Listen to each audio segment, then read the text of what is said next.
বৃহস্পতিবার রাত্রের বেলা আমার ছেলে বউ কেউ বাড়ি ছিল না, আমি একাই ছিলাম আর আমার একটা নাতি ছিল। ওরা আমাকে দরজা ভাঙচুর করিয়া সম্পূর্ণ নিয়ে চলিয়ে গেছে। লালমনিরহাটের হাতীবান্ধায় মামলার ভয়ে বাড়ি ছাড়া থাকায় ব্যবসায়ীর ফাঁকা বাড়িতে লুটপাট চালিয়ে 7,45,000 টাকা এবং স্বর্ণালংকার লুটপাট করার অভিযোগ উঠেছে। আমাকে আসামি বানা হয়েছে। আমি দিনের বেলা বাড়িতে ছিলাম না, রাতের বেলা ছিলাম না, আমি পালাতে অবস্থায় ছিলাম।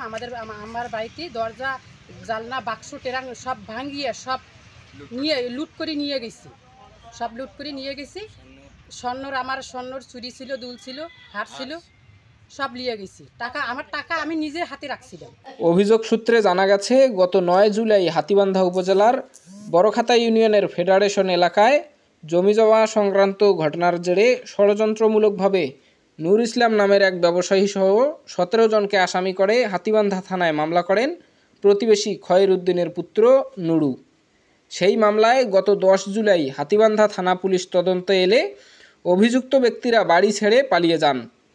বৃহস্পতিবার দিনের বেলা আমার দুজন ভাসুর এবং দুজন যাকে ওরা আসামি করছিল। এরা দিনের বেলা পুলিশ আসছিল, এরা বাড়ি থেকে বেরোয় পলাতক অবস্থায় ছিল। রাত্রিবেলা রাত 11টা বাজে ওরা কয়েকজন এসে আমার শ্বশুরের ঘরে দরজা নাকি বেঁধে দিছে। আর আমি একাই ঘরে ছিলাম, আমি বের হইতে সাহস পাই নাই। আর ওরা হুমকি দিছে, কেউ ঘর থেকে বের হইলে তাকে আমরা জব করবো, এভাবে হুমকি দিছে। তখন আমরা বের হই নাই। আমি ঘরের ভাঙ্গা দিয়ে দেখতে পাচ্ছি যে রকন, রুবেল, রফি, শফি এরা ছিল। তারপর আমরা বের হই নাই। ওরা যাওয়ার পর আমরা বের হয়ে দেখি যে ওগুলো সব লুটপাট করে নিয়ে গেছে। বাড়ি ফাঁকা থাকায় রাতের অন্ধকারে নুরু ও তার দলবল প্রতিবেশী নূর ইসলাম নামের এক ব্যবসায়ীর বাড়িতে লুটপাট চালায়। সে সময় ঘরের ভেতর ব্যবসায়ীর 7,45,000 টাকা এবং স্বর্ণালংকার নিয়ে যায় অভিযুক্তরা। এখানে বৃহস্পতিবার 2টার সময় পুলিশ এসছে। আমরা আসি দেখি সবাই পালাতক, সবাই পালিয়ে গেছে, কেউ বাড়িতে নাই। আর রাতের বেলায় আসি, ওরা সব কিছু লুটপাট করে নিয়ে গেছে। আমরা সকালবেলায় আসি দেখি সব কিছু ভাঙচুর হয়ে আছে ওদের বাড়িতে।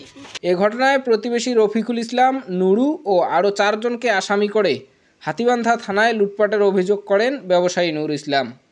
পারিবারিক একটা জমি নিয়ে দ্বন্দ্বের কারণে ওরা প্রতিবেশী ওদের মারামারি হয়, বিভিন্ন সমস্যার মুখোমুখি হয়, তাতে মামলা করে। মামলায় আমাদেরকে আসামি করা হয়, আমার স্ত্রী, আমাকে, আমার ছোটো ভাইকে, আমার ছোটো ভাইয়ের বউকে, সবাইকে আসামি করে দিনের বেলা থানা থেকে মহিলা পুলিশ গাড়ি সহ এক করে 2বার করে গাড়ি নিয়ে এসে আমার বাড়িতে ধাওয়া করে এবং অত্র এলাকার যে বাড়ি সবার বাড়িতে ধাওয়া করে আমার বউকে অনেক দূর বিতাড়িত করছে। আমরা তো অনেক আগেই সরে গেছি।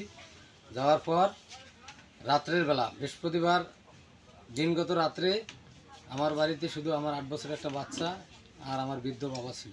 তারা যে ঘরে ছিল ওই ঘরের বাইরে তার দরজা বাঁধি দিয়ে আমার ঘরের দরজা ভেঙছে, ভিতরে ঢুকে ছুকেছে, ড্রয়ার ভাঙছে, তালা ভেঙে বাক্সের তালা ভেঙে আমার ব্যবসাকৃত আমার 4 জন পার্টনার, 4 জনের পার্টনারে আমার অনেক টাকা পয়সা, তাদের ক্যাশ আমার কাছে জমা। তার মধ্যে কয়েকটি গরু কেনা ছিল। আর আমি গত মঙ্গলবার হাট করে 7,45,500 টাকা আমার স্ত্রীর কাছে দিছি। সে বাক্সের নিচে রাখছে। বাক্স ওলট পালট করে সে টাকা বের করছে। আমার স্ত্রীর স্বর্ণ অলংকার 2 ভরি স্বর্ণ অলংকার বানিয়ে দিয়েছি। গলার হার, হাতের চুড়ি ও কানের দুল এগুলো সমস্ত ওলট পালট করিয়া এগুলা সব সিজ করে রাতের বেলা নিয়ে যায়। নুরুর, শফি, অপি, রুবেল, রোকন ও সুজন এরা সবাই দলবদ্ধভাবে এসে অতর্কিতভাবে হামলা করিয়া আমার এগুলা সব লুট করে নিয়ে যায়। আমি এর সুষ্ঠু বিচার চাচ্ছি আইনের কাছে। মিথ্যা মামলায় আসামি করে পুলিশি হয়রানি এবং বাড়ি ছাড়া থাকায় ফাঁকা বাড়িতে লুটপাটের ঘটনায় সঠিক তদন্ত করে প্রয়োজনীয় আইনগত পদক্ষেপ গ্রহণের দাবি ভুক্তভোগী পরিবারের। ফরহাদ হোসেন, নেতৃত্ব কণ্ঠস্বর, লালমনিরহাট।